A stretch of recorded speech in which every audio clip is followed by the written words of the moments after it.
Jason, we've heard again and again from the PM this week, it's only about supply. That's the only issue. That seems to go against what GPs are saying about what's actually being delivered and what numbers for what aged care homes are saying as well in terms of what actually turns up, what states are saying as well.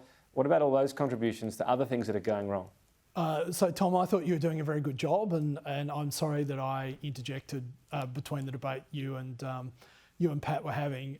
But look, I think the point that the GPs are making is exactly the same one, which is that they feel somewhat concerned that they're not going to have supplies when they need them.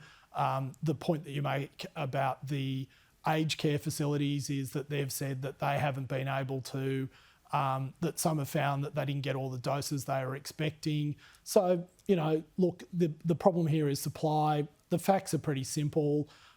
By this point in time, CSL was meant to have produced 300,000 doses. That's well over 700,000, so they're ahead of schedule. The European Union was meant to have shipped 3.8 million vaccine doses. They've only allowed the shipment of 700,000. Then we also have the issue of some of the states who have surplus stock that they're obviously having some trouble distributing to end users, otherwise known as Australians who want to get the vaccine.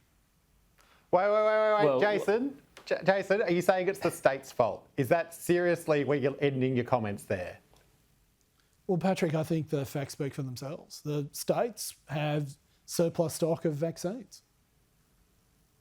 Oh, so there's surplus stock of the vaccine across Australia. There is no problem. So it's all the state's fault. It's not because you failed to negotiate your vaccine contracts. It's not because we don't have enough diversity of supply. It's always the state's fault. This is just completely unacceptable, Jason. I'm terribly sorry. I'm terribly sorry, Patrick, that every time there is a contest between Australia and other parts of the world, the Labor Party constantly chooses other people over Australians. The fact is that these contracts are being breached by the Europeans. Now, we all know that. You want to get into that argument? Go ahead. It's not useful. Let me go. They're not shipping 3.1 million doses of the vaccine that they were meant to have done. At the EU. Why not? Are you taking aim at the EU, Jason? No, I'm not. I'm following my leader, Tom, in making the point that we have purchased 3.8 million doses, come on, though, and they have only shipped 700,000. We don't matter, and they're breaching contracts. That's the reality. Well, they are. I mean, the truth of the matter is, Patrick says we weren't careful in signing contracts. They're in breach of their contract. They said that they would ship us 3.8 million doses. They haven't done that. Is this the EU engaging in vaccine nationalism?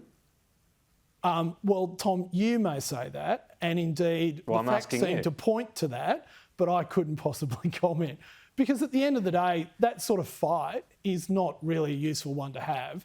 We want the doses that we've paid for because Australians want to get on with their lives.